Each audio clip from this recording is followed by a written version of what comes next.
All right, good morning, everyone. I'd like to call our board meeting to order. Would also like to share a few rules regarding today's virtual meeting. Our guests will all be in a listening mode. Members should utilize the hand raise function in the chat box if you have questions during board discussion. We will be using the poll feature to vote. And as a reminder, only workforce development board members can vote. Board members and guests are able to ask questions by using the Q&A box and chat feature. And remember to keep yourself on mute, but with your camera on during the meeting.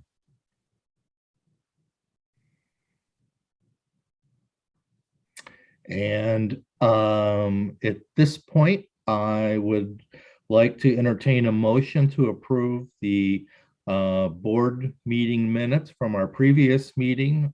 Those were sent to you in Boardable yesterday. So I'm going to ask for a motion to approve those minutes. And if you would state your name as you make the motion, Jennifer would appreciate that.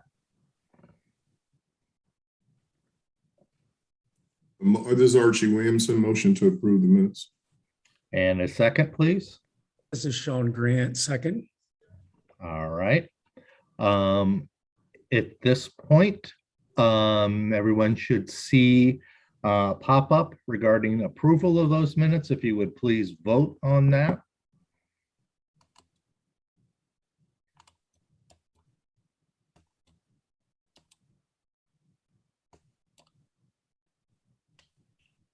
Mine won't allow me to vote. Mine won't allow me to vote either. Yep, same here. Same. It says hosts and panelists may not vote at the bottom. Sorry, my fault. Okay. Let me.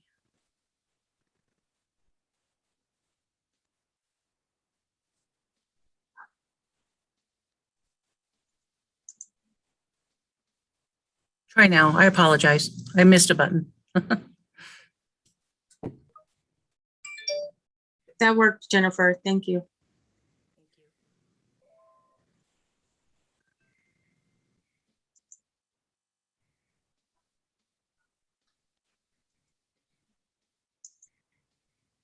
And Jennifer, I can't see the results, but I'm going to assume the meeting minutes were approved. We are good. Thank you. All right.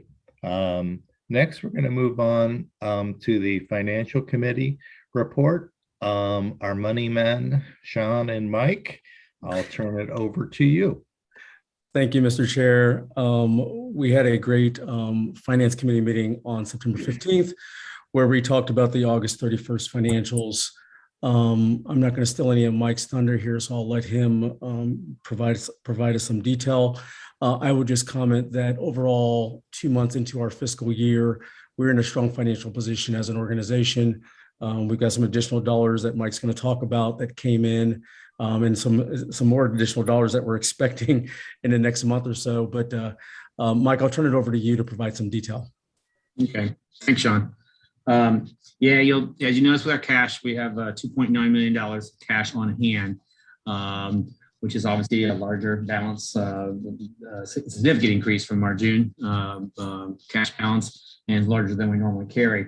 We received $3 million of city money for the Summer Jam program in August, and so we're obviously got the cash all up front, and so you'll see a significant amount of the money is from other local funds.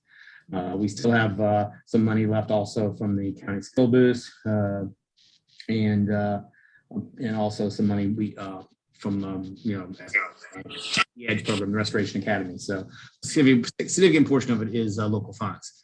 From a WEO's perspective, we have the normal minimal balances we normally keep. Right now, it's combined about $6 million of WEO cash, or $6,000 of cash on hand. And then we show a $64,000 negative in the partners money because we don't start receiving that money until October, November. So that's just expenses we've had through the first couple months of the year. Like Sean mentioned, this is financial to August, so it's only 2 months of the year, so there's not a lot of activity for the first 2 months. The $212,000, the only thing else I'd like to mention, $212,000, the City Cares Mechanism we received here in September, so that closes out that fund because we had expended all that money by June 30th, but we just received the final cash deposit, so that account will close out here at through the September 30th financials. And then $180,000 of unrestricted money. Grants receivable of $8.5 million is as of today. On October 1st, we'll receive an additional $3.4 million of our second allocation for WEO money. So that obviously will substantially jump for grants receivable, which gets us through to next year's funding. There isn't, from a financial statement perspective, there's not a lot of other activity. We weren't 32,000 accounts payable, but I think the financial statement looks very strong. Thanks, Michael. I'll open it up. Are there any questions with regards to the balance sheet? There being none, Jennifer, I'll ask you to move to the, are we showing the financial statement, the income statement? There we go.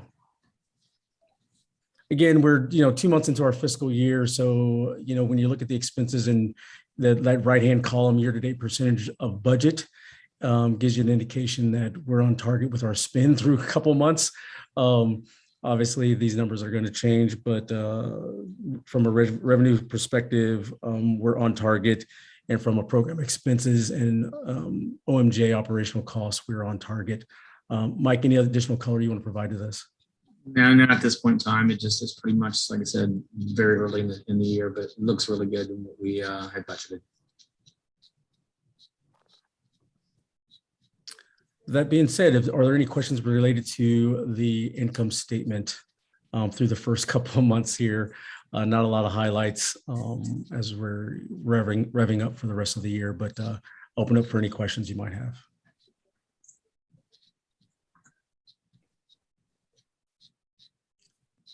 There being none, Brad, I will ask you for a motion to accept the financial statements through the first couple of months of this fiscal year. All right. I'd like to have a motion to approve the financial statements as presented. And again, please state your name with the motion. Whit Harrell, motion. Go ahead. And Don DePiero seconded. All right. In just a moment, you can vote to approve those financial statements.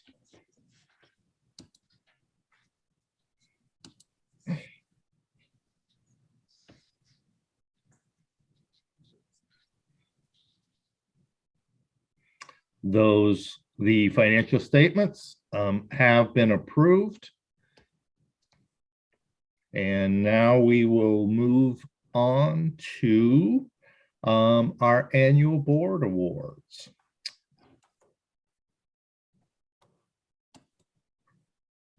So during our board meeting back in July, we transitioned to a new board team. And I'd like to say thank you to our new executive officers for stepping up to lead our board.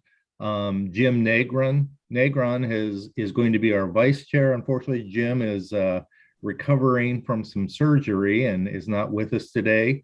Sean Grant is treasurer, and Pegeen Cleary Potts is secretary. I'd also like to acknowledge our immediate past chair, Evelyn Solon Smith, for her leadership over the past 2 years. Evelyn did a fantastic job leading the board. She did it obviously during a very challenging time with COVID and moving from in-person to virtual meetings. And I am very appreciative and have learned a lot from her these past 2 years. And at this point, we have a video that we'd like to share with you with Evelyn receiving some recognition.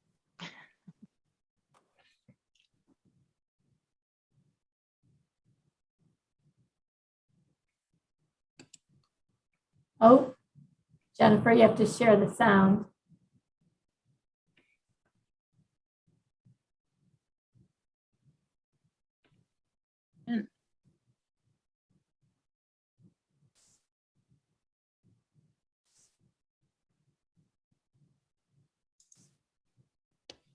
Evelyn, you might just have to recreate it. I've got it. I've got it. I apologize. Can you- Okay. Is it good? Hello, my name is Brad Lamone, and I'm the incoming board chair for the Workforce Development Board of Central Ohio.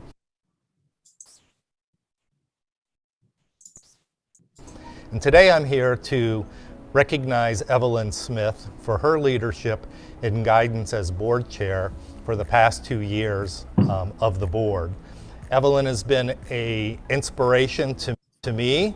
Her work ethic, her dedication, not only to the board but the community as a whole, has been an inspiration for me, and it's been a pleasure getting to know Evelyn these past two years.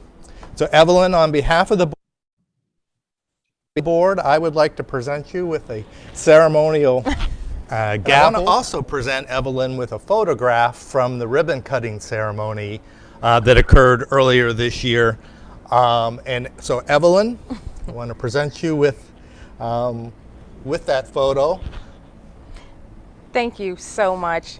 And I remember this photo, of course. It was very memorable because this was the grand opening of the newly remodeled Job Center. And Mayor Andrew Ginther, as well as Commissioner Kevin Boyce and Lisa Pat McDaniel, and I had the privilege of cutting the ribbon to open up the Job Center, which is beautiful. And I hope you do have an opportunity to head this way and see how nicely remodeled it is for the folks who come here and utilize the Job Center. I want to start by thanking the Mayor, Andrew Ginther, for appointing me several years ago and rising to the leadership of the Workforce Development Board of Central Ohio has been a high honor. I do not take for granted that the work that is undertaken here for the citizens of Central Ohio is such meaningful work. It is the value that we have as we are able to rear our families, put food on the table, and to be able to live a quality life starts with a quality job. And so I want to take this opportunity to thank Lisa Pat McDaniel and her leadership, as well as the workforce development staff that does a tremendous job. I take the opportunity to thank you, Brad, and the executive team who take committee chairs who are heading up the Job Center Committee, Business Development, the Youth Committee, and also the One Stop. So with all of the work that we do, the thing that I will carry with me the most is the level of engagement, not just from the Job Center operators, the staff, the board. This level of engagement is really moving initiatives forward. We are emerging as a thought leader, which was a part of our strategic plan. We wanted to make sure that we in the Central Ohio area would be able to really carry forth the initiatives for bringing quality jobs and bringing quality employees to those jobs. So this is a bittersweet moment, but I'm so confident that with Brad, you as chair, and the continued work of the board, that there's really no stopping what we will be able to accomplish to improve the lives of all citizens of Central Ohio. So thank you again. Very good. Well said, Evelyn. And again, thank you for your leadership these past 2 years. Thank you.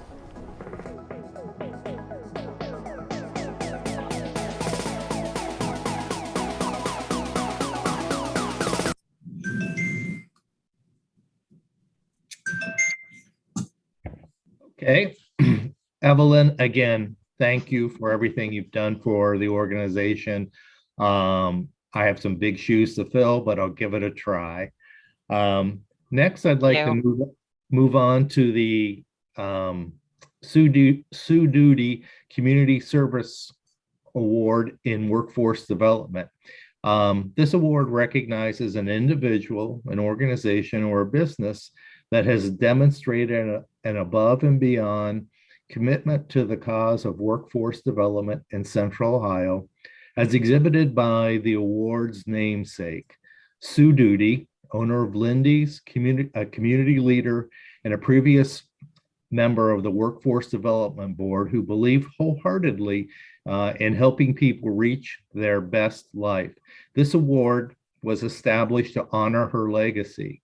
Today, we would like to recognize Margie Pizzuti, who recently retired after 15 years as president and CEO of Goodwill Columbus. In 2016, Margie was integral in the restructure of our Ohio Means Job Center by joining forces with the Columbus Urban League, Jewish Family Services, and Equus Workforce Services to provide staff and career services in the Job Center to our job seekers. This partnership has increased visibility and resources for the center. Margie also co-chaired the board's Workforce Advisory Council with Bo Chilton and helped to get the commitment of members to work strategically together. Margie, your passion and determination to make Columbus a great place to live and work is why we're here today to honor you. On behalf of the Workforce Development Board of Directors, we asked Bo to present Margie Pizzuti with the Sue Duty Community Service Award in Workforce Development. And we have a special video to play. And afterwards, Margie will ask you to say a few words.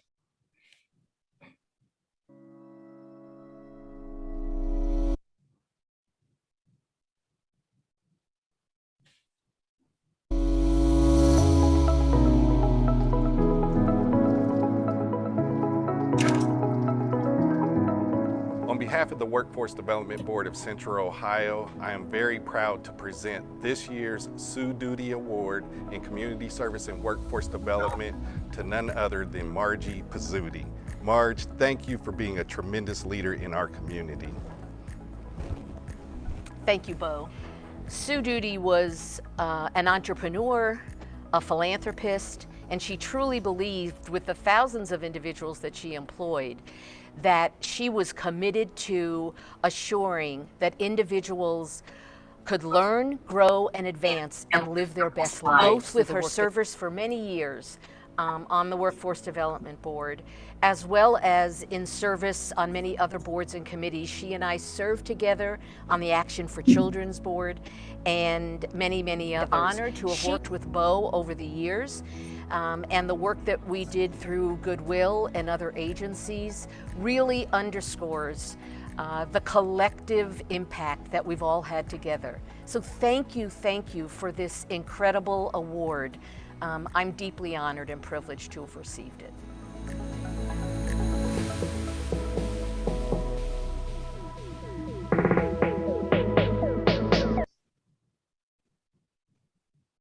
So Margie, would you like to say a few words? Sure, thank you so much. I'll be brief because I think the video said it all. Thanks to Lisa, Pat, and her entire team for doing an extraordinary job. We are absolutely in this community better together.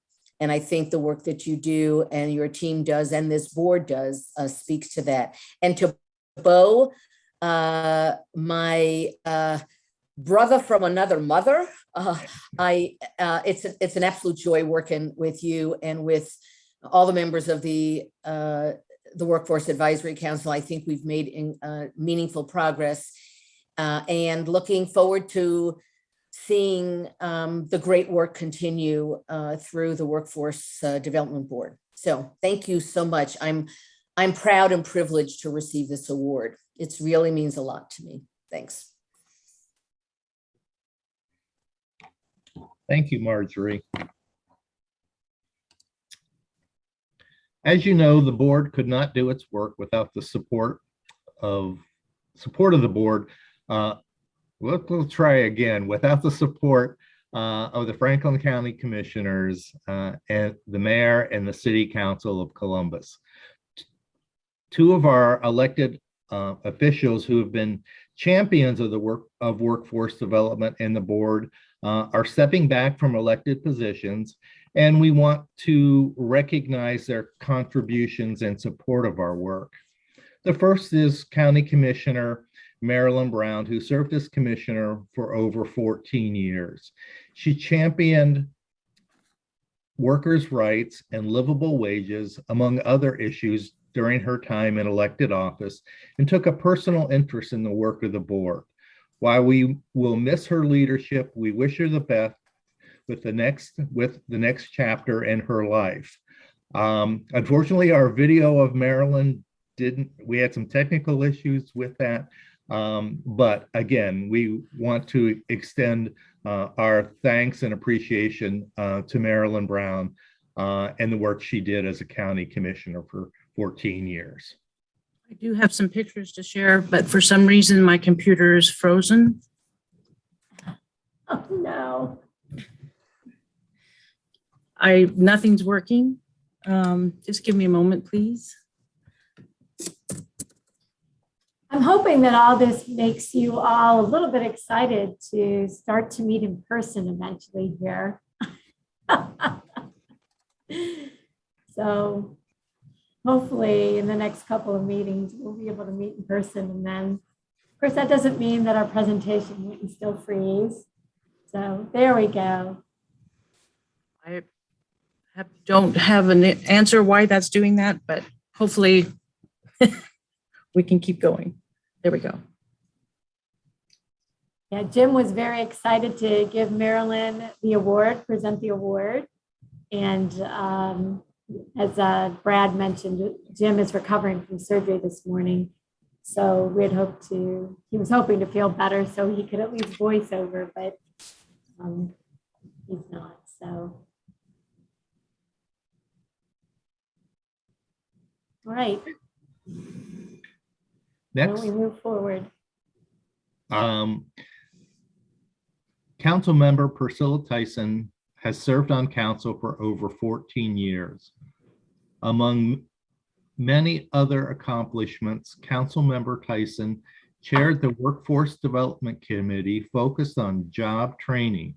She was instrumental in providing funding for the Restoration Academy, now called EDGE, a partnership between the Workforce Development Board of Central Ohio and Alvis 180. This initiative gives targeted coaching and counseling leading to employment for persons formerly incarcerated. We will miss Council member Tyson's leadership on council and wish her the best in her next chapter. At this point, let's take a look at the video Good afternoon. I would like to thank the Workforce Development Board of Central Ohio for bestowing this Appreciation of Workforce Development Annual Award upon me. I'm happy about the long-term strategic partnership that has existed between the City of Columbus, the Workforce Development Board of Central Ohio, and the Ohio Means Jobs Columbus-Franklin County. The working relationship that we have could not have happened without Suzanne Coleman Tolbert, Lisa Pratt McDaniel, and her team, and the support that each of you as members of the board have provided to this effort. Like many of you, I was given this awesome honor and responsibility of helping our workforce when my colleagues on Columbus City Council appointed me to serve as chair of the Workforce Development Committee of Columbus City Council. With their confidence, I've been in this role for almost 10 years. The Workforce Development Board of Central Ohio partnered with former Mayor Michael B. Coleman to embrace a people-first solution that led to the creation of the Restoration Academy in 2012.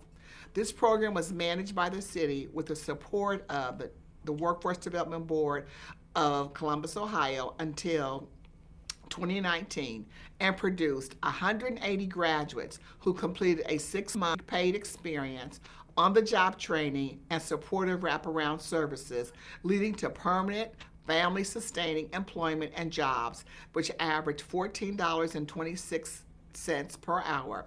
The program had an 87% graduation rate and 0.005 rate of recidivism. The program, now known as EDGE, has produced another 47 graduates since 2020. This is a program that has changed and enhanced the quality of life for many individuals who may not have been given a second chance. This aligns with the mission of the WDBCO, which is to partner with any area business and organizations on workforce needs so that people who are fully employed at their ability and potential in the thriving Central Ohio economy. Thank you for this partnership, and thank you for changing the lives of Columbus residents. Priscilla, thank you for your comments. I know you're with us today. Is there anything else you'd like to add in addition to the video? No, I think hopefully I've said everything here, but I'll just say I so appreciate each and every one of you.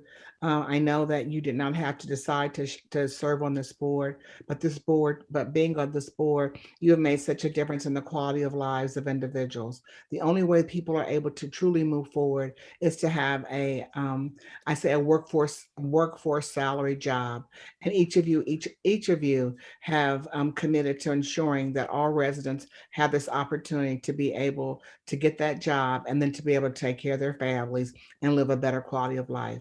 So on behalf of a grateful city, on behalf of myself, I'm so thankful and honored that I've had this opportunity to do the work with your organization. But most importantly, I want to just say thank you for what you do each and every day.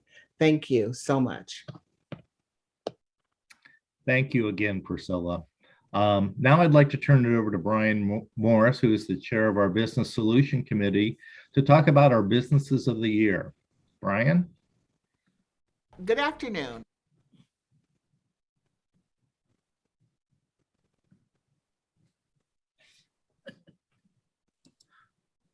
Brian, you're on mute.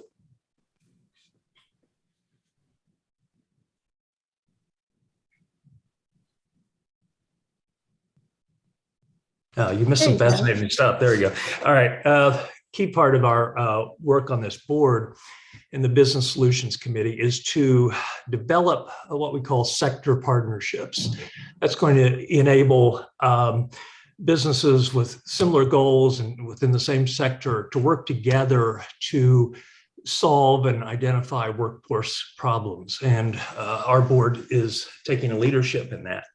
So it's no accident that the first recipient of our Business of the Year award is in fact this one of those partnerships, the Central Ohio Healthcare Sector Partnership, which kicked off kind of at the height of the pandemic in February of last year and brought together players like Wexner and Ohio Health, Mount Carmel nationwide, to bring all of them together to align training and strategies and recruitment techniques with our help to assure that some people that really need these jobs are able to find their way into the pipeline to do this. So we're really pleased to kick off our awards this year with this partnership, because I think it best represents kind of both our strategic thrust and our ability to bring employers together to solve problems. So we're honored to give that award, and we took some pictures, maybe they were just on, of some of the partnership members receiving the award. So we're really glad to do that. And I think that hopefully this sends a signal that these kinds of partnerships are key both to solving employer problems, and one of the important ways we as a board can have an impact with employers around the region. Here's our own Tom Poole and Allison Mincy, our former board member.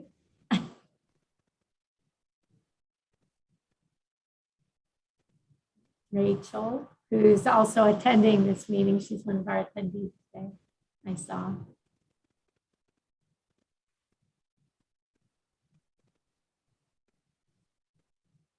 Our own DeWitt. doing a selfie as he usually is.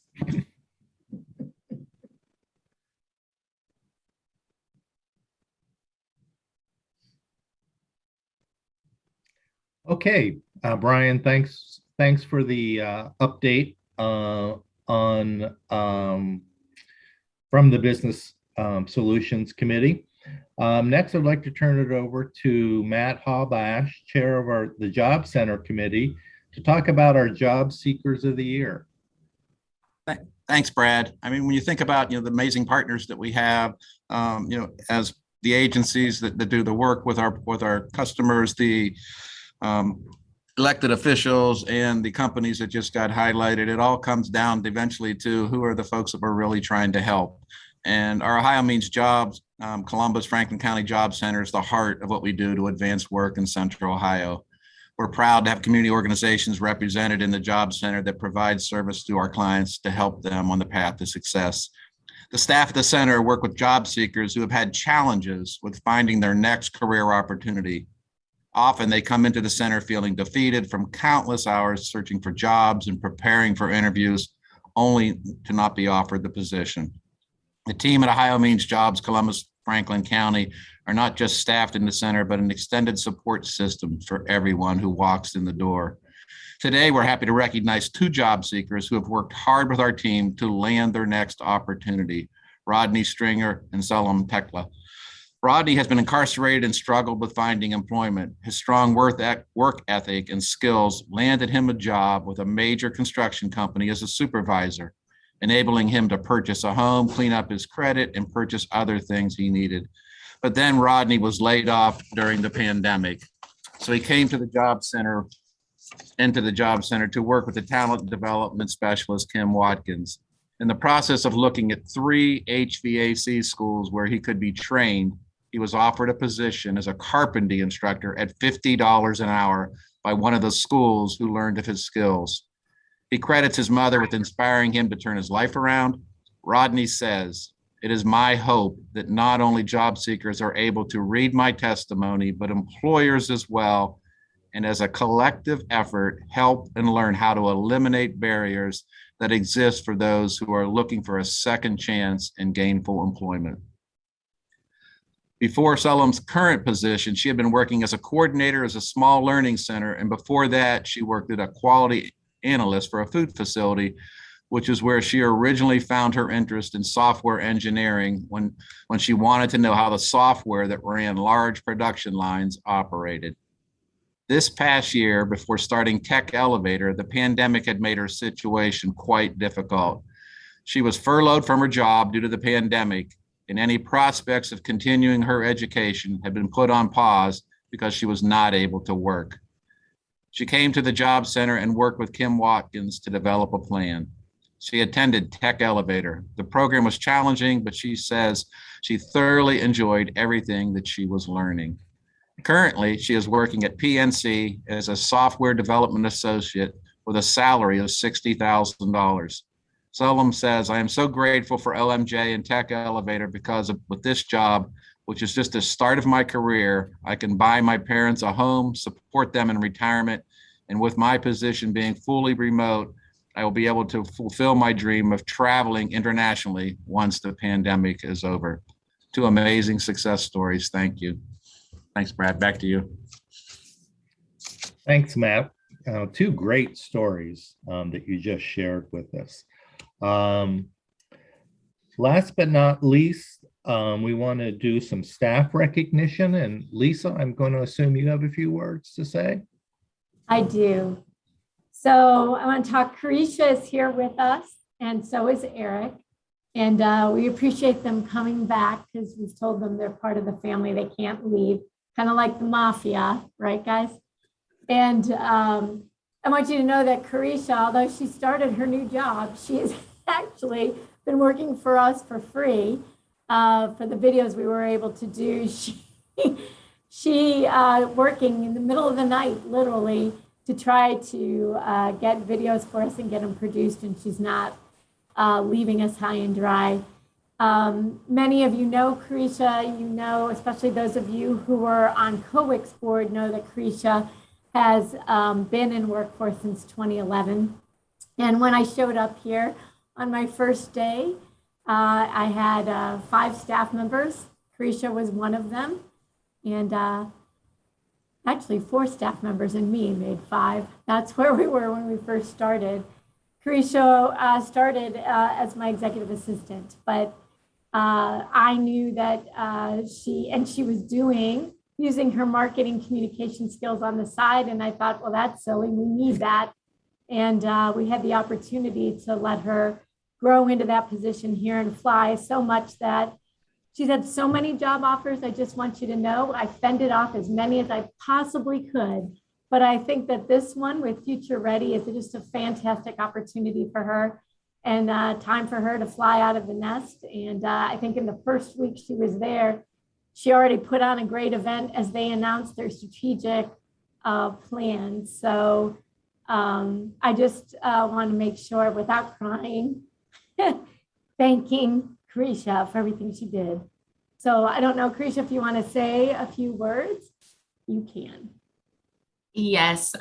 First off, I was not expecting an award or anything. I just really honestly was just doing my job. And I'm very humbled to receive this award and truly appreciate the Workforce Development Board staff and board members for the opportunity to work for an amazing organization and entrusting me with the brand of the board. I definitely feel blessed to have worked for an organization that works diligently to provide training and resources to ensure our community thrives and people are at their best. The work we have been able to accomplish aligns with my passions of being a servant leader. And although after 10 years, my time has come to an end, I have taken the experiences with me to Future Ready Columbus to prepare our future workforce to thrive in our community. So I just want to say again, thank you so much to Lisa for being an amazing leader and an awesome boss. And I look forward to continuing to work with the board in my new capacity. Thank you. Great. I should probably let Carisha talk about Eric, but I'm going to start. So Eric has left us. He has taken a position with the transmission unit at AEP. So I was joking with him, and I'm telling you all now, if you lose your electricity, you need to be calling Eric, because he's the one who is working with the public to make sure they have all the knowledge that they need. Eric was a great addition to our staff. He brought a lot of light and levity to what we did. And although he wasn't with us quite as long, I know he's going to do a fantastic job at AEP. I know when Carisha met him to interview him, she came back after like 2.5 hours and said that they just connected. And when he came here, I could see why that was. He really connected with staff, and we all enjoyed working with him, and we're going to miss him as well. So Eric, I don't know if you want to say a few words and tell us if you've had to, take the brunt of the public yet. No, I haven't had to take the brunt of the public yet, but I like Carisha, I'm just really humbled that to receive this kind of acknowledgement, and I sincerely appreciate having been given the opportunity to work with you all and to connect with the community and help support the great work that you all are doing at the board. And I'm going to miss you guys, but I'm still here, and we should connect on LinkedIn. Yep, there you go. So thank you, both of you, so much. And thank you for coming back and letting us shower accolades on you. I appreciate it.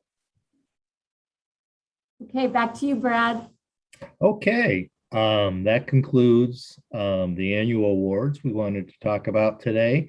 Our next thing on the agenda is our performance and strategic plan update.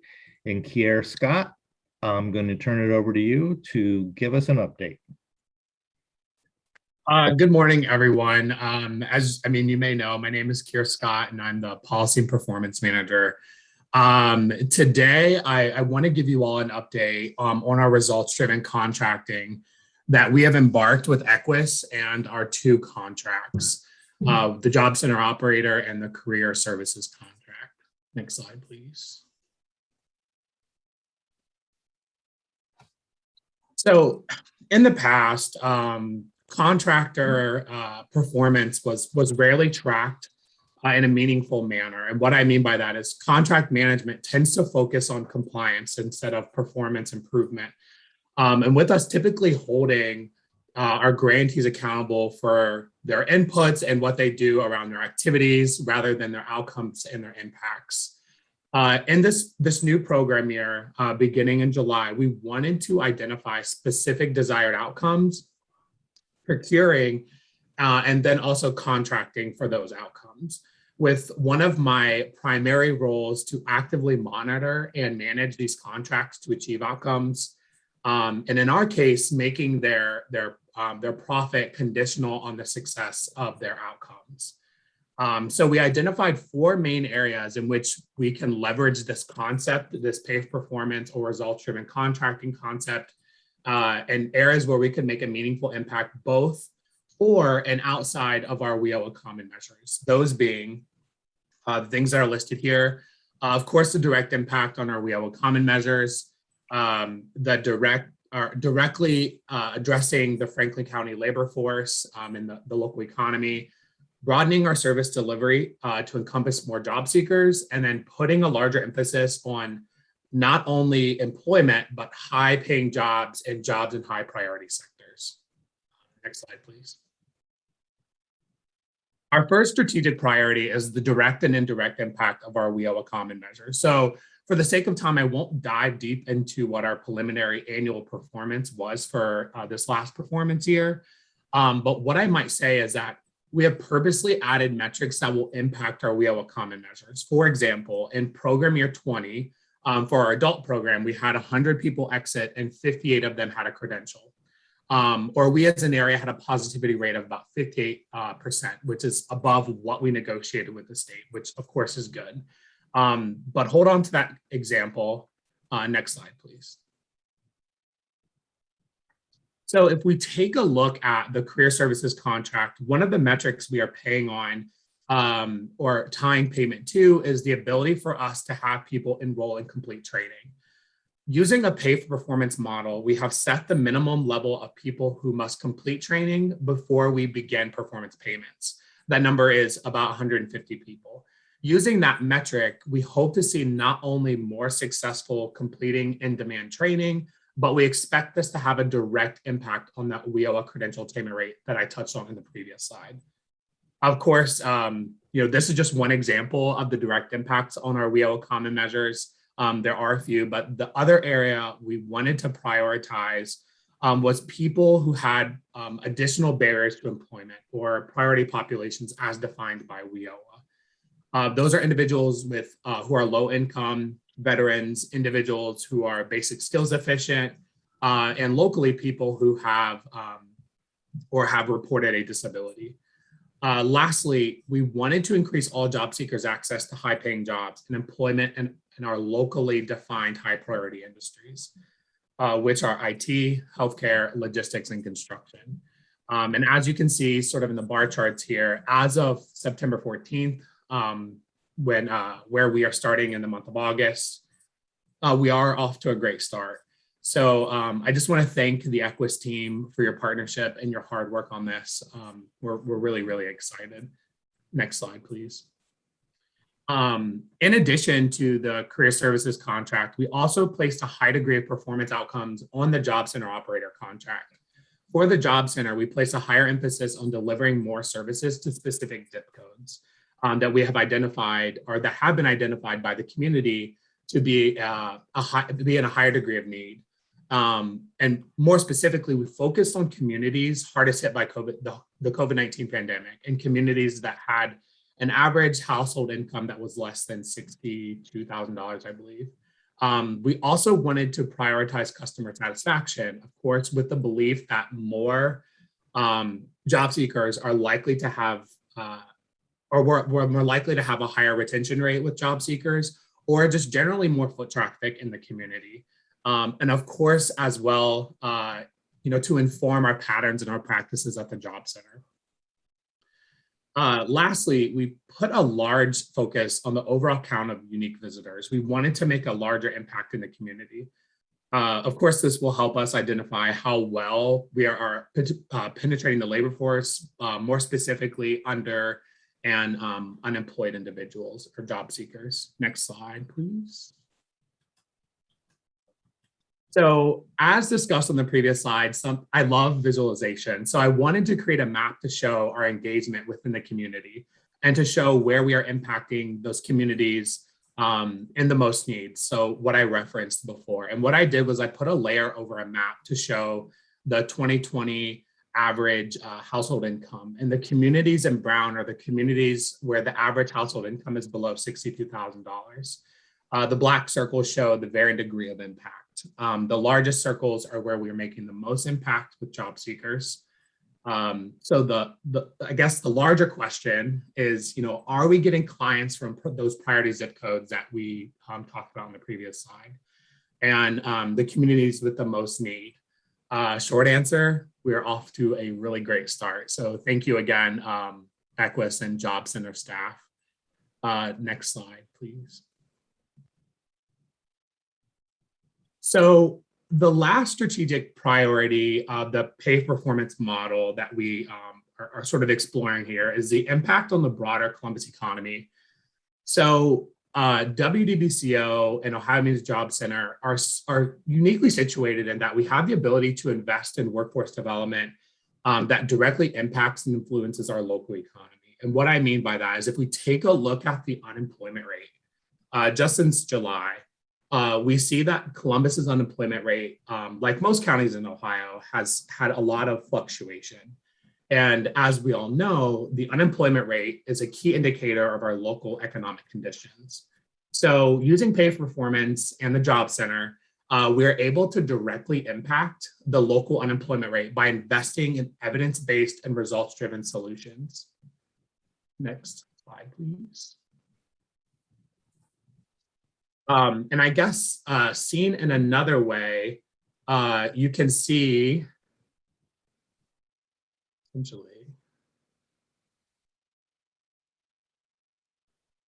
that essentially since December, on average, we've had about 38,000 people who were unemployed each month on average, according to the local area unemployment statistics. So again, we are in a position in which we are able to have a direct impact on the number of people who are employed or unemployed in our community.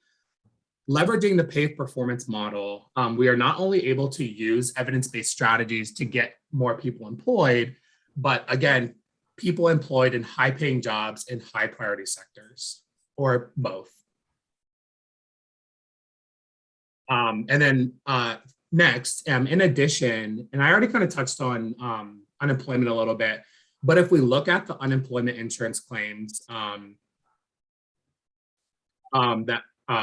that we are still getting as a county, looking at a snapshot in time for the week ending 9/11, and we have an additional week of data now, but if we look, it's a little over 1,000 people still filing uninsurance or unemployment insurance claims and almost 12,000 continued claims, with the largest industries being impacted or having the most claims being admin support, waste management and remediation, healthcare and social services, and accommodation and food services, being the industries, again, that we are seeing the most claims still. Unfortunately, this is a consistent trend since the height of the COVID-19 pandemic. So how we can use the Job Center and results-driven contracting, to address this particular challenge that we have as a workforce system.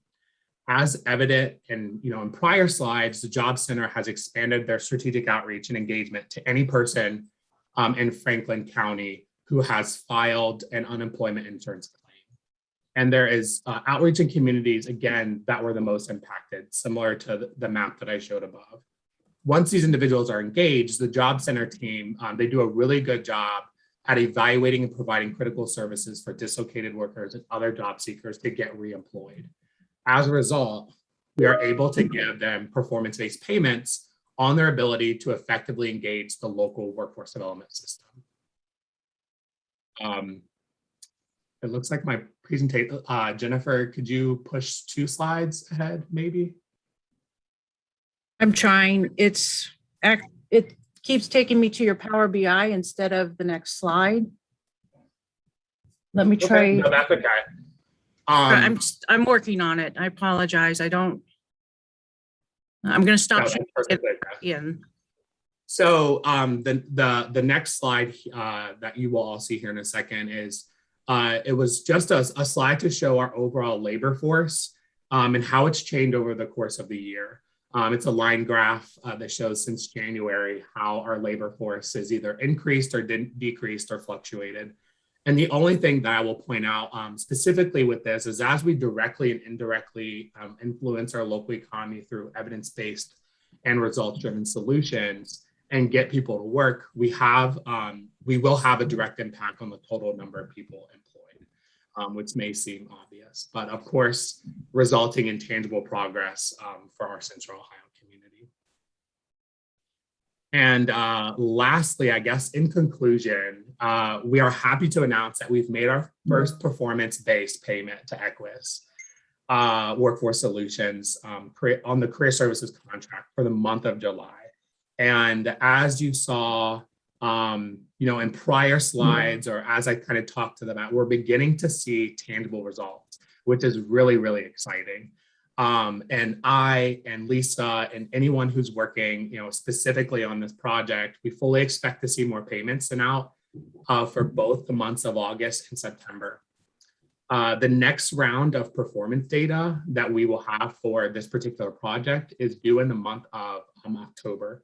So it will be reviewed by the Job Center Committee and then approved. So lastly, I will continue to provide performance active contract management, and we'll work with the Job Center to refine our system, to improve job seeker outcomes through the use of quarterly performance centers, which I'm sure some of you have heard about them. The next performance center will be scheduled for the month of December. And at that point, I will perform a 6-month evaluation or an analysis to make sure that we are on track to meet our goals as a workforce system. So that is all that I have for you today. I said this before, but thank you to the Equus team and all of the Job Center staff who is working on this project, and to Lisa and everyone else who has been instrumental with, propping up the infrastructure for this project. I'm really, really excited for where we're going, as I know, or hopefully you all are. So with that being said, Lisa or anyone else, are there any questions? I know I kind of went through that maybe pretty fast, but any questions? So let me just say a couple of things. Kiera, that was fantastic. And what we're trying to do is, since you're all on the board, I don't know if you're getting questions or if you have questions yourself. I know that every day, if I had a penny even for the times people ask me or tell me people aren't working, nobody wants to work, we can't find people, I would be pretty rich right now.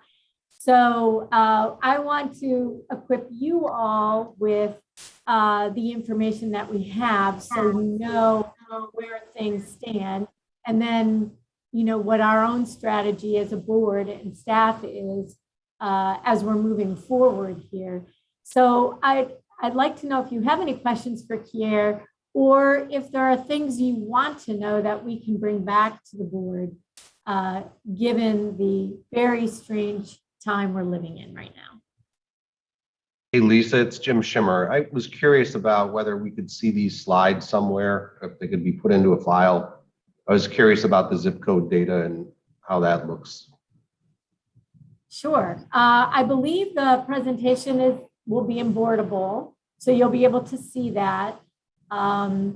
Here's one of the slides Kier talked about that you didn't see. Why don't you go back to that map, Jennifer, because I saw a lot of comments about that. And we have spread this kind of information many times. So if you find it helpful, this is, again, just the customers from priority zip codes. We also have information on all of our customers, where they're coming from. So you can see that. But any way you want to see the data that we have, Pierre is the whiz. He knows how to put it together, and we're happy to upload it into Boardable, and you can look at it at any time. So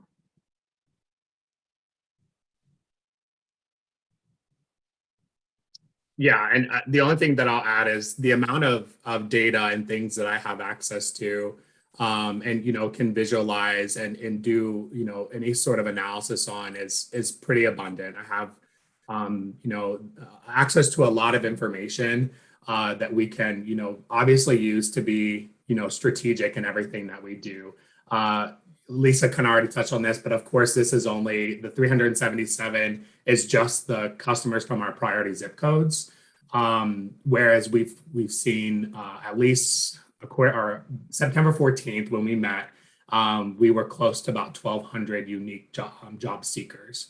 So, our impact in the community, I mean, even just displayed here in these priority zip codes we've identified is, again, we are off to a really great start, and this really is exciting for me for sure.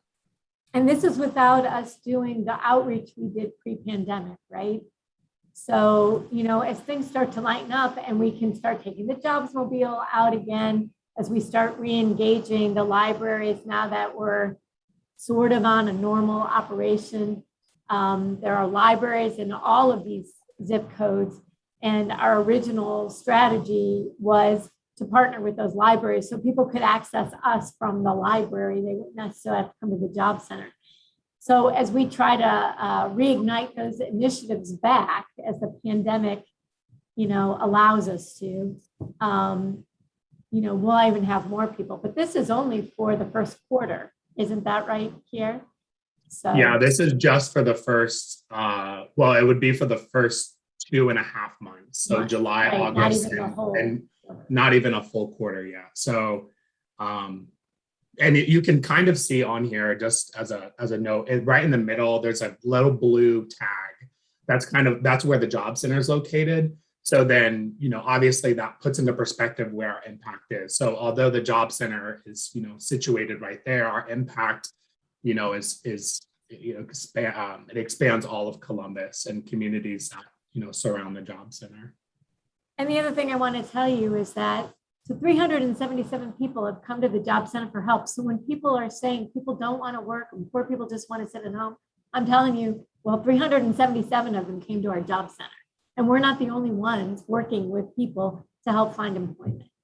So I'm sorry if I feel a little passionate about it, but as I said, if I have one more person say something to me, I really could have been rich if I would have charged them.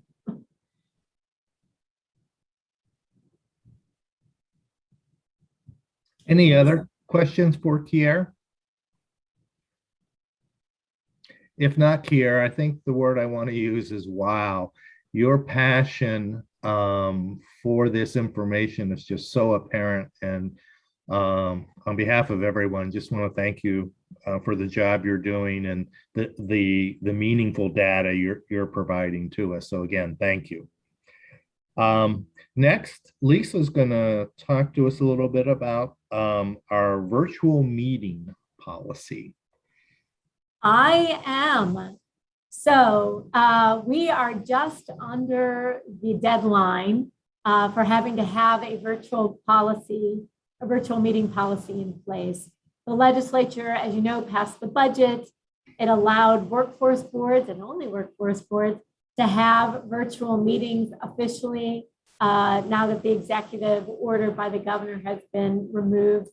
90 days from when the budget is signed is when it goes into effect, which means October 1st. So if we want to continue to meet this way as a board and conduct business, we have to have this policy in place. Otherwise, going forward, we could not do that. So it's really important that we think about this, and if there's any concerns or questions, that we discuss it, because if we aren't able to pass it, we will November need to meet in person.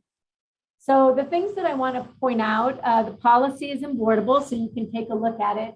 I know I've mentioned some of the more humorous things, which are like, for example, board members cannot have watch parties for the board meeting. So But the things that you need to know is every meeting we will have to establish a physical place, not public necessarily, but a physical place. And at least 2 staff members have to be at that location. So if we publish a board meeting and 50% or more of you are going to be in the physical location, that is not a virtual meeting. That will become a public physical meeting. We can have virtual participants, and I'll talk a little bit about that. But if 50% or more of you are in one place, then we will need to open that up so that the public can also physically be present. If it's less than 50%, it will be considered a completely virtual meeting, and then members of the public will only be able to attend virtually. Does everybody understand that? Just stop me or throw a question in the chat if you think of something. Otherwise, I'll keep on going. We have to make sure that there's clear video. Well, let me jump back. So the legislature was very concerned about allowing this. And some of their concerns were that the public would not be able to attend, see everything that's happening, understand who is on the board and who's participating. So some of the things that are coming out of that are to address those concerns by the legislature.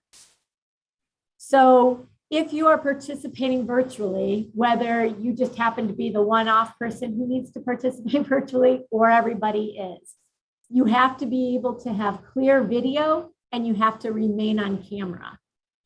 Votes will have to happen by roll call. We'll no longer be able to do poll voting because it's the feeling of the legislature that the public, to meet the sunshine laws, the public has to know what everybody is. We are going to vote on this by poll today, but going after this, we will have no other polls. We'll have to do a roll call vote for every official vote. I don't think we will have to do it though for meeting minutes or financials, but for any other votes, they'll have to be by a roll call vote. If you're unable to join with a camera, you have to call in. You will get a secret word and you will have to give us the word in order to verify that it's you that's on the call. It could have been some of my colleagues in their workforce boards, they're using numbers. I thought it'd be more fun to have a word. So at the beginning of the meeting, we will, if somebody is by phone, we will require them to state their name and their word to verify that it is you. So you can all get to choose your own words here in the next couple months. Jennifer will be collecting your special word. I think Dwight Smith would like that. That's the name of his foundation. Let's see. All of, just as usual, all of the meeting materials will be posted in Boardable. We will post materials on our website for members of the public if they are able to attend virtually. Actually, we do that whether they can attend virtually or not. I told you about the watch party. Oh, our annual meeting, we are required to have an annual meeting once a year, and that must be in person. You know, we can waive that if there is another pandemic or some other natural disaster, but otherwise, without that, we need to meet in public. Now, as we do this, one thing I want, you may all be asking, does this mean we're going to meet virtually now all the time except for our annual meeting? No, it does not, although I don't think this is meant to have us meet virtually all of the time. But I will leave that to the executive committee to determine. On the other hand, you know, when we're in an Ohio winter, it may make sense for our November and our January meetings to be virtual. But again, I will look to you all for what your pleasure is on that. I don't think there's any other things I want to point out here. Does anybody have any questions about it or concerns, things you want to raise?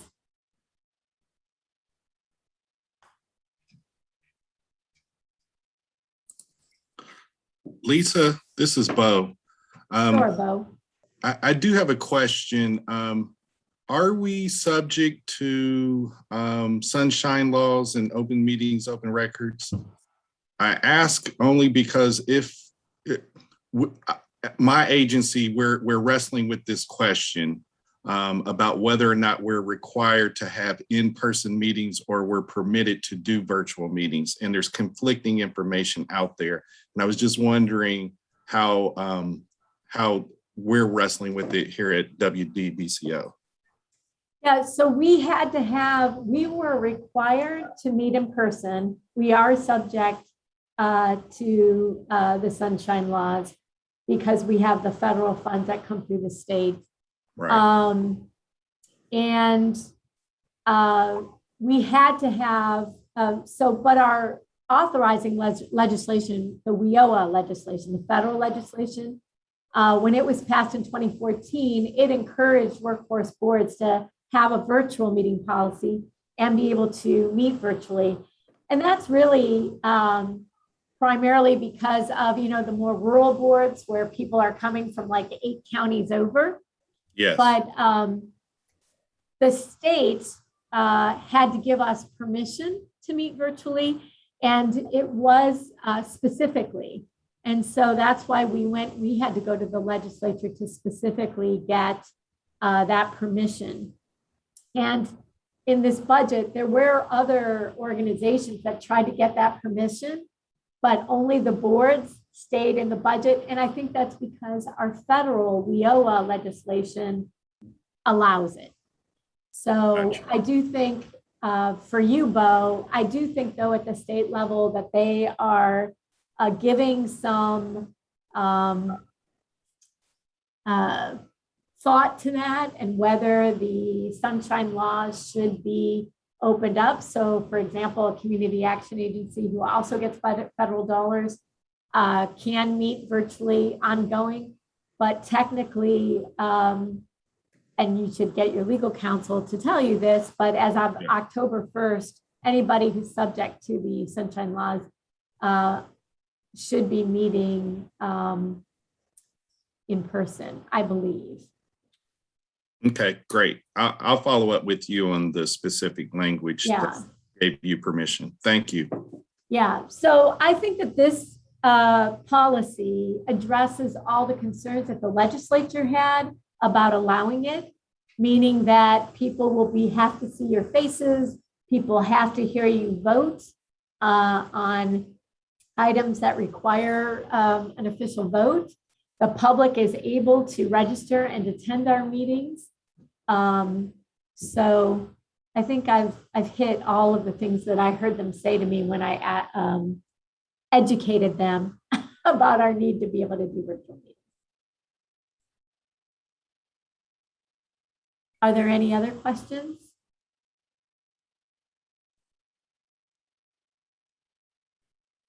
Now, I will tell you something that I was asked is, will the committee meetings have to be in person? And because the committees don't make any official decisions, except for the job center committee who decides whether to pay out on the contract, everything gets, even then it gets recommended up to the executive committee and then to the board. The board is the one who is actually making the decisions. So. Great point. Committees can still be virtual. Okay, if there are no further comments or questions, I would like to see if there's a motion to approve the virtual policy meeting as presented. And again, state your name along with the motion. This is Bo Chilton, so moved. This is Eric, second. Okay. Participate in your last full.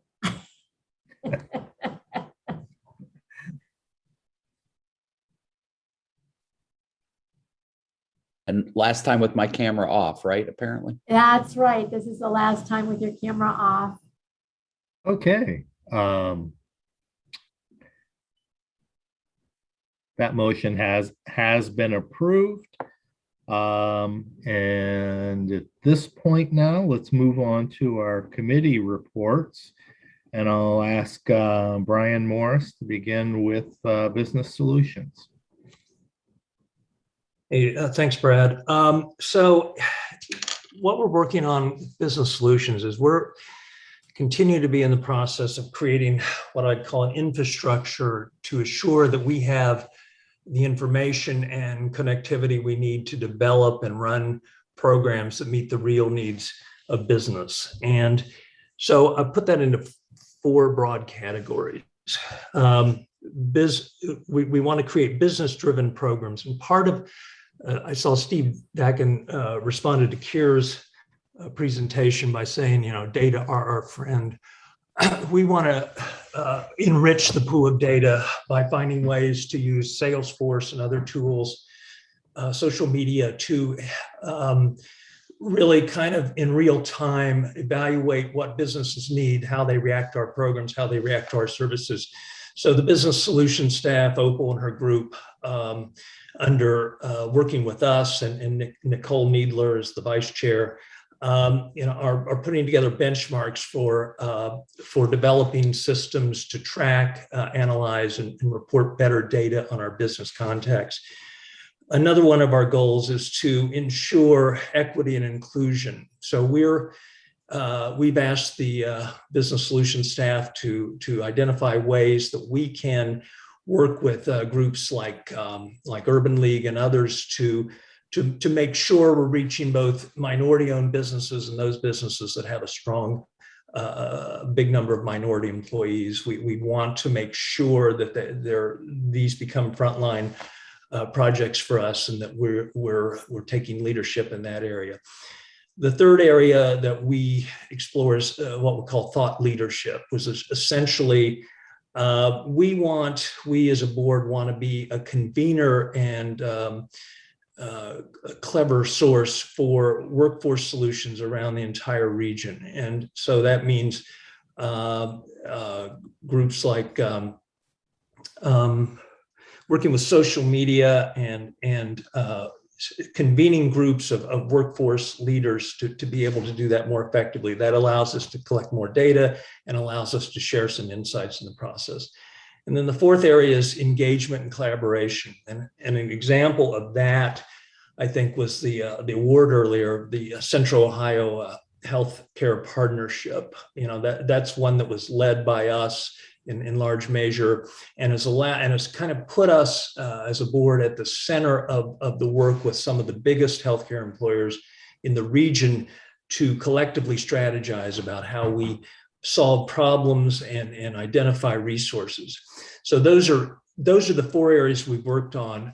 Nicole and I had asked the Business Solution Committee to identify the staff to identify very specific benchmarks in those areas. We are working through those. Those are becoming our working plan for the committee, and we've made some real progress. And I think by focusing on these areas, we're going to create more of both a seamless and proactive presence with the business community, and that's our goal. I will mention another thing.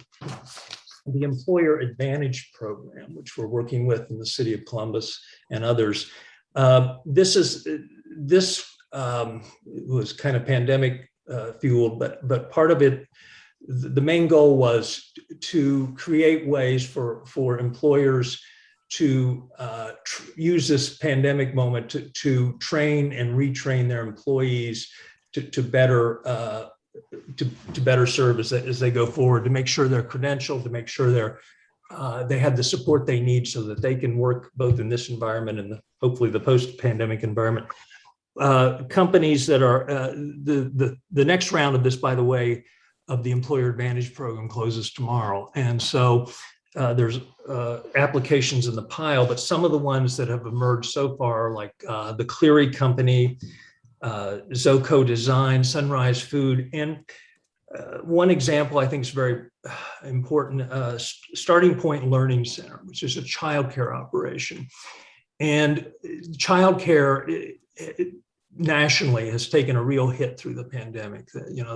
We've had a lot of pressure on employers, and Ohio has the additional challenge of credentialing the workers to be able to meet the state's new rating system for assigning children to the center based on stars and ratings. So by providing employer advantage funds to the Starting Point Learning Center, we are able to help prepare them for the future and get their people credentialed and up to date and able to move forward in probably one of the most stressed businesses currently going on. So I'm proud of the work that Employer Advantage program is doing. Employer Advantage becomes generic now. It kind of is going to represent our incumbent worker efforts generally in terms of how we're working with companies to train and retrain their employees going. So a lot of good work with the Business Solutions Committee, and I'm really happy with the progress we're making, and appreciate your time. Thank you. And by the way, my name is not Brain, but I'm honored to be designated that. Thank you. Notice that. Brian, thank you for the update. Next, Steve Dakin, committee chair for the or vice chair for the youth committee, will step in for Jim Negron. Thanks, Brad. Actually, I think we transitioned from Jim to me in our youth committee. So I had the pleasure of chairing that committee that we met on August 25th. And kudos to Jim for all his leadership on that committee. Also want to acknowledge that Chuck Davis accepted the role of vice chair on the committee as well. So appreciate Chuck being willing to step up and do that. Do want to congratulate all the awardees. I'm really glad as a board we do that. And my only regret is we weren't able to do it in person. But congratulations to them. And I do want to single out Jennifer Roy. Jennifer takes the most copious notes. I mean, we've got 3 pages of notes for the youth committee. And I didn't realize I talked all that much, but I think people know that I do. So I apologize for that. But thank you, Jennifer. Essentially, we extended a conversation from the previous youth committee meeting to the August meeting, where we talked about a phenomena that not a lot of folks, I think, know about. And going back to Kier and Data Are Our Friends comment, I brought some data into the room by virtue of my role with the Central Ohio Compact at Columbus State, and also my role in the state as a member of the State Board of Education. These are data that a lot of folks don't know about. And I say it just about every board meeting at every level. But every year in Ohio, we have about 60% of kids who graduate from high school who do not go on to post-secondary education, or if they do, they drop out within a semester or 2. So that's about 72,000 kids year after year who graduate, and we're not quite sure what they're doing in the workforce. And what I can say, that it's a safe bet to say that the vast majority of those kids graduate from high school with no information on careers. They don't have a career plan. They have very low exposure to the workforce while they're in high school. And they really graduate into an ecosystem where they're left to their own accord to try to navigate. And so we kind of thought, well, maybe that's an opportunity that for us to get involved as an intervention measure prior to getting out of high school. And so we had a very robust conversation about, is there a possibility for the role of the board to assume a similar role as what we're doing with the Workforce Advisory Council, and that is minimally convene folks, get them in a room, and figure out who's providing career awareness and career exploration information and activity to our youth in Columbus, as well as greater Franklin County. And by the way, in Central Ohio, those same numbers, it's about a little over 13,000 students in Central Ohio who graduate every year and do not enter or drop out within a semester too. So it's a large number. And it's something that, I think this committee was really interested in trying to figure out how we might play a role there. And I think where we landed is that there was interest and that we were going to kind of brainstorm a list of providers that we know about and kind of define what they currently do in this space. And then get that information at our next committee meeting and apply a SWOT analysis to that. And that is to say, where are the gaps and where are where's the duplication of effort happening? And is there a way that we can kind of make some sense out of that landscape? So that was the bulk of our conversation on August 25th. And we did have some other information that was presented. Staff, Lawrence Jackson presented information around the AMP in-school and out-of-school performance centers. And at that time, he was talking about the state was in the process of finalizing end-of-the-year performance metrics. Kudos to CARE for all the data he presented. I love the fact that we're putting the data in Boardable. Because I think in the interest of transparency, it's important for us to have availability to that data and for the public, frankly, to have access to those data. We also had a conversation about the Summer Jam Credit Recovery Program. And again, on August 25th, we were waiting for a finalized report from vendors to give the data to the committee. And then Lawrence talked about a pilot program with the Franklin County Municipal Youth Court Diversion Program for youth who had minor misdemeanors and for those youth who show an effort to correct their path. So there was a pilot program that was approved and had about $200,000 in funding to get kids involved in the program. And Mr. Jackson indicated that the pilot had yielded a 98% rate of positivity for those students who were participating, and the charges were removed from their background. So stay tuned to that. It sounds like that we've got an opportunity to expand that particular program. And then the last thing I would mention, and this may be under the heading of old news, but Lisa talked about the CCMEP memo from the Ohio Department of Job and Family Services that essentially said that we could opt out of with our youth money in CCMEP, and but she was recommending that we not do that, and as we are making really good progress with our youth program. Lisa, if you want to add anything, if I missed anything, feel free to do that. But that would be my report. Thank you. No, I don't think there's anything to add there. You did a great job on that. So thank you. Steve, thank you for the update as committee chair. So my bad there. Next, let's move on to Matt Halbash, who's going to give us an update on the Job Center. Actually, I'm going to kick it to Lisa, as I was not at the Job Center committee, but I also want to thank Lisa Cordes for stepping in and chairing the committee in my absence. Lisa Patton. Yep, great. So yes, Lisa Cordes stepped up and chaired, and Matt needs a vice chair, Lisa. So just consider that. So we spent a lot of time going through the pay for performance, and obviously I won't go back over that because CARE did a good job of that. We made our first payment on that contract, and I'm trying to find the exact amount, but I don't see it right off. But it's both of them were less than $500, but still, it's a great first start. We also talked about we are the recipient of a contract with Jobs Ohio to work with Branch Insurance, who is expanding in the Central Ohio region.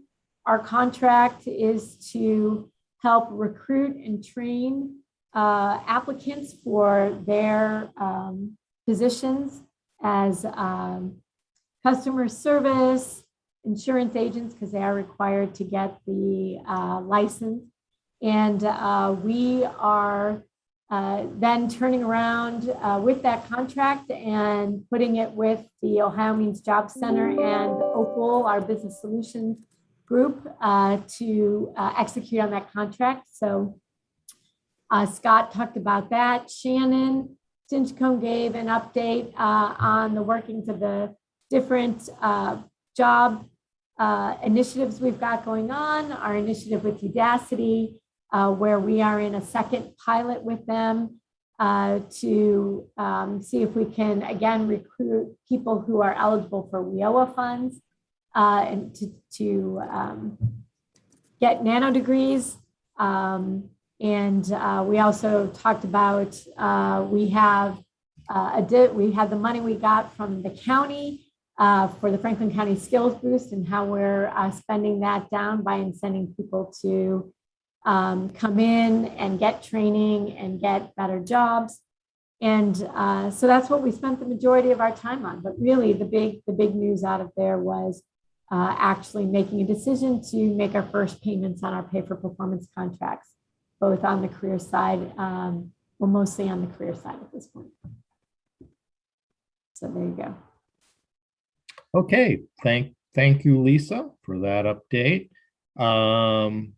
And now we'll go to Bo Chilton to give us an update on the Workforce Advisory Council. Good morning, everyone. As you're aware, we went through the strategic planning process, and our last meeting, I think you have minutes there from August 5th. We went through the strategic planning process and identified 3 goals. 1, to leverage collaboration for client benefit. 2, to activate shared programming priorities. And 3, to meaningfully measure success. And so we've created work groups that basically mirror those 3 goals to actually do the work of drilling down and coming up with an implementation and execution plan. We wanted to make sure that those groups met in a cadence that allowed for the work groups to meet, and then for us to come together as a workforce advisory committee, and then to be able to report out at these board meetings. So the work groups will actually be meeting for the first time next week and the following week. So we've asked for them to schedule those meetings the first week or second week of the month at the latest. We have our workforce advisory committee meetings in the 3rd week, and then be able to report out at the board during the 4th week. So we're in the process of getting all of those meetings set up. What is nice is there are a few challenges or initiatives that are coming down the pike that basically we are well positioned to be competitive in. I know Lisa will talk a little bit more about the Good Jobs Challenge, but that's something that we're pretty excited about, and feel like the work that we've done to try and organize and take a systems approach to workforce so far positions us very well to be competitive. And so this will be an initiative by the U.S. Economic Development Association. They'll award between 25 to 50 grants of anywhere from $5 million to $25 million for regional initiatives. And so we feel like we're well positioned to take on that initiative and help get Americans back to work. Second, we're very excited about Columbus State Community College and some of their initiatives and our partnerships. They have dollars to basically create neighborhood advanced training centers. And so there's a number of our partners that they've spoke with about potentially locating those training centers in neighborhoods throughout Franklin County in partnership with many of the partners who are part of our Workforce Advisory Committee. So again, the work seems to be aligning very naturally. And finally, Beth Gifford from the Executive Director of Columbus Works serves as my co-chair on the Workforce Advisory Committee. She and I had the opportunity to participate in the Resiliency Bridge webinar, along with Kenny McDonald. Dr. President Dave Harrison was the moderator. Courtney Filato from Chase Bank also participated and is helping to support and fund the Resiliency Bridge initiative, as well as President of County Commissioners Kevin Boyce.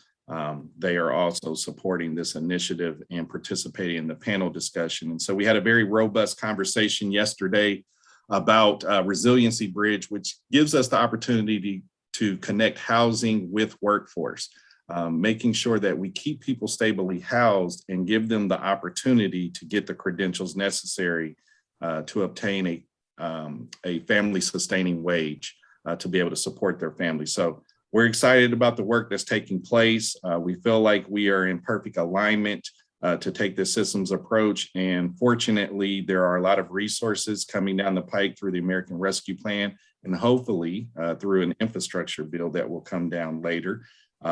So I feel pretty good about where we're positioned as a service provider network.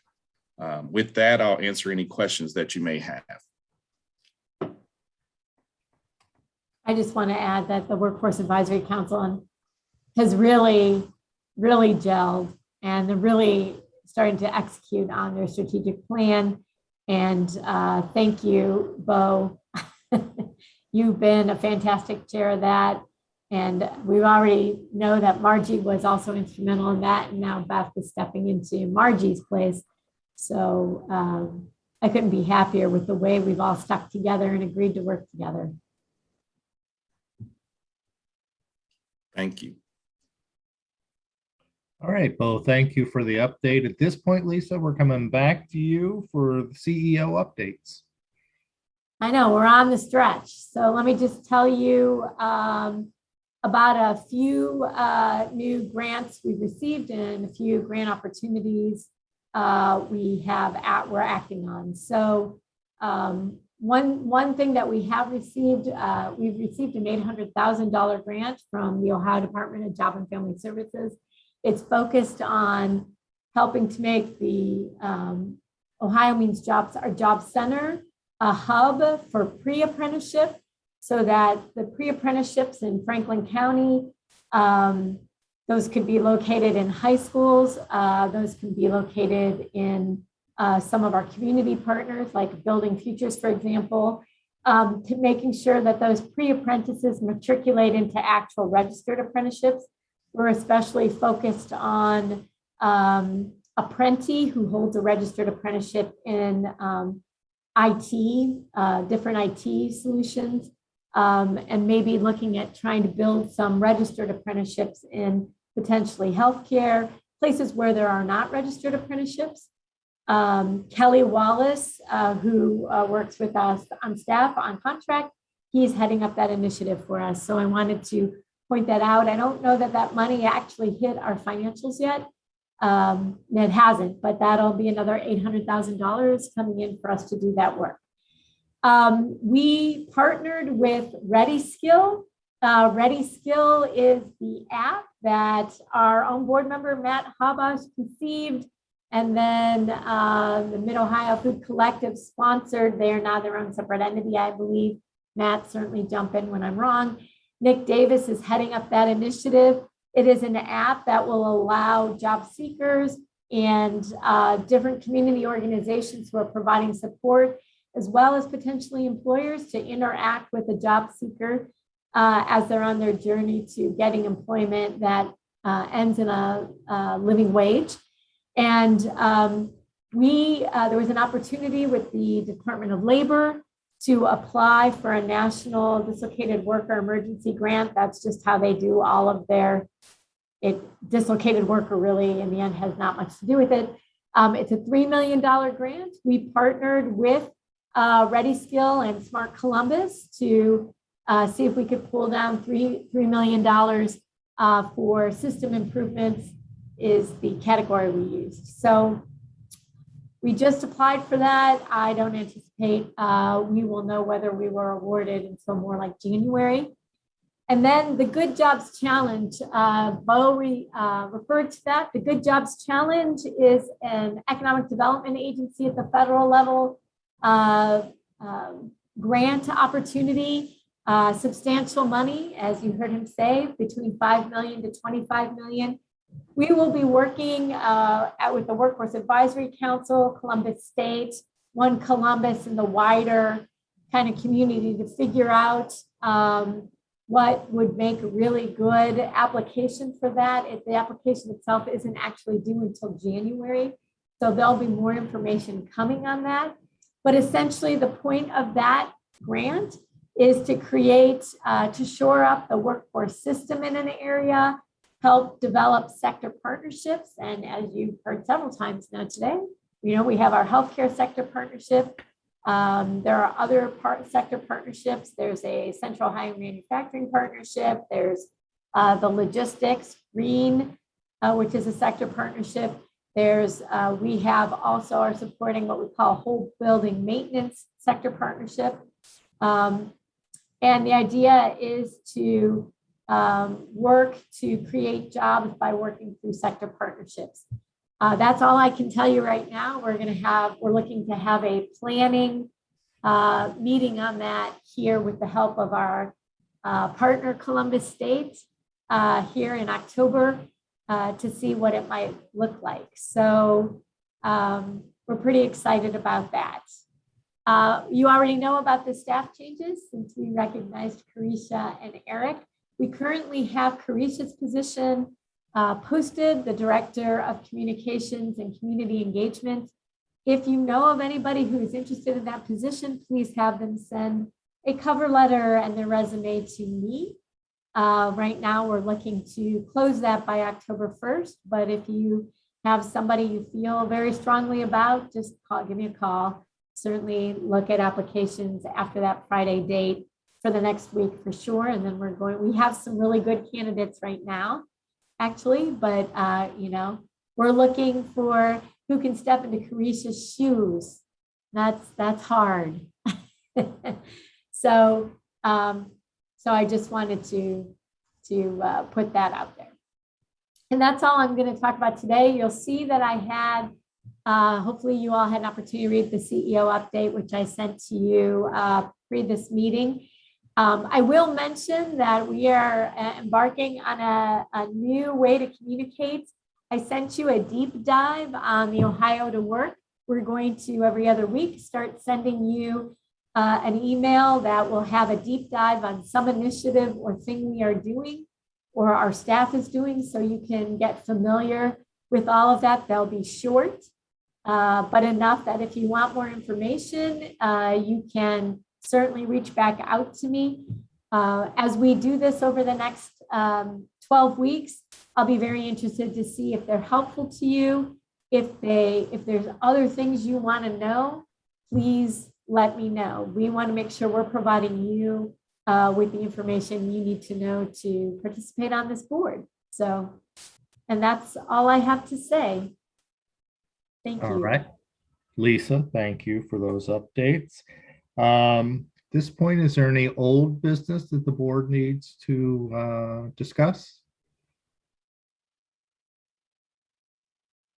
How about new business? I do have one announcement that our next board meeting will be on November 17th at 8:30, a little earlier than normal due to the Thanksgiving holiday. And at this point, I'm going to go ahead and adjourn the meeting and thank everyone for their participation. We'll see everyone again in November. Thank you. Have a great day. Thanks, Brad. Thanks, everyone.